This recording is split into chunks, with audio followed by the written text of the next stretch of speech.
vocês estão?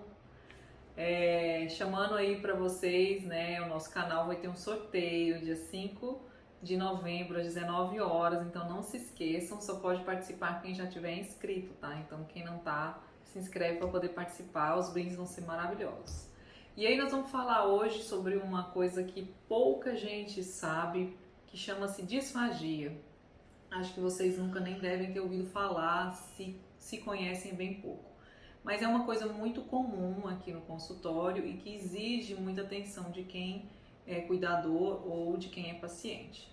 Então, o termo disfagia ele é designado para qualquer tipo de dificuldade, seja para alimentos, líquidos ou saliva, na hora de engolir, tá? Os sinais e sintomas são variados, incluem tosse, né, durante a alimentação, então o paciente está comendo e aí ele começa a ter umas tosses com repetição, então isso pode te ligar um alerta aí, ó, será que é uma disfagia? Quadros de pneumonia também, de repetição, isso também é bem comum. Pacientes com quadro também de dificuldade na hora de comer, ele fica comendo, mastigando, mas não engole, como se ele estivesse esquecendo de engolir.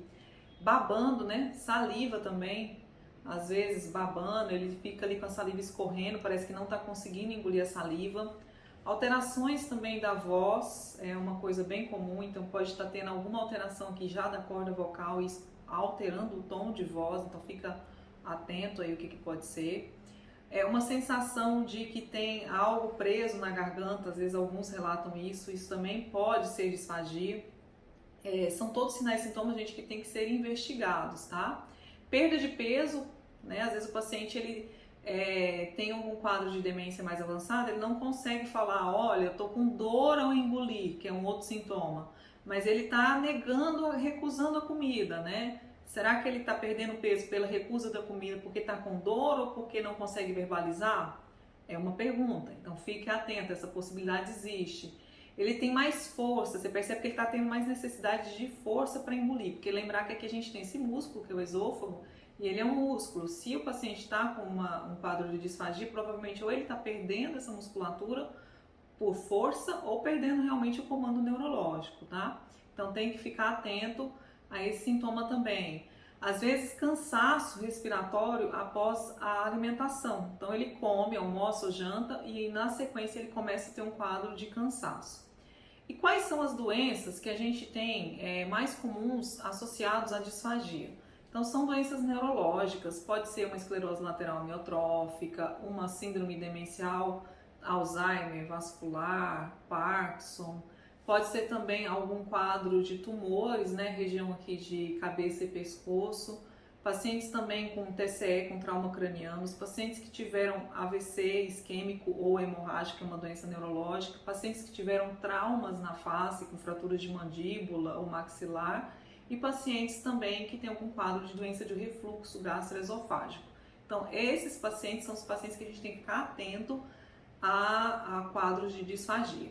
E quais são as orientações que a gente pode passar para tentar melhorar os sintomas, né? Corrigir é difícil falar em neurológicos, né? Mas o que a gente pode tentar fazer para melhorar esse paciente, a qualidade de vida dele, tentar corrigir esse problema de maneira progressiva, dependendo do caso, tá? Então a gente pode tentar várias coisas. Uma delas é espessar os alimentos líquidos, tá? Pode ser água, suco, e a gente usa para isso um espessante. Ele é usado de várias dosagens para espessar o alimento de acordo com a necessidade do paciente. Depois a gente pode também fazer um canal aqui, um vídeo mais sobre isso daí, é bem interessante. Outras tentativas, sempre quando for comer devagar, mastigar bem, depois engolir o alimento, evitar alimentos farinhados, tipo cuscuz, farinha, polvilho, porque eles são mais difíceis de engolir. Se puder engrossar com farinha, por exemplo, milho batido ou algum alimento também que você vai ofertar é uma opção. Comer sempre sentado, tomar muito cuidado com a postura do paciente na alimentação para evitar a pneumonia, como eu falei já, de repetição, que é uma das causas.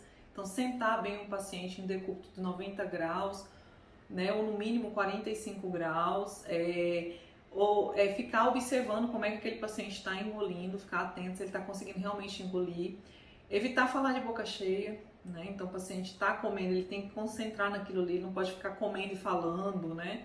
Porque isso aumenta o risco de engasgo. E se possível também utilizar canudinhos, né? Porque dele que vai tentar estimular a sucção do paciente, com isso ele tentar melhorar o quadro de disfagia, reduzir esse quadro de disfagia. Respeitar sempre essas consistências com orientação de um fono e de um nutricionista, que são as pessoas também que trabalham aí em associação com o médico no tratamento da disfagia. E o tratamento, como eu já falei, ele é multidisciplinar, tá? Então a gente recebe muito no consultório os pacientes com essa queixa de disfagia, para quem não conhecia agora já entende um pouco mais. E o tratamento, infelizmente, ele não é isolado, né? E o médico ele tem poucos recursos terapêuticos, a não ser esses que eu falei, associado ao tratamento da fono, que vai trabalhar a fala e a deglutição, e a nutricionista com a adequação da dieta para esse paciente, para que ele não venha a desenvolver a desnutrição, que é o que a gente não quer, e também a pneumonia aspirativa de repetição. Se você gostou desse vídeo, deixe pra gente o seu like, compartilhe com quem você conhece que tenha um problema parecido, deixe o seu comentário de um novo vídeo que a gente pode estar fazendo para vocês, e a gente fica então até o próximo nesse canal. Abraço, tchau!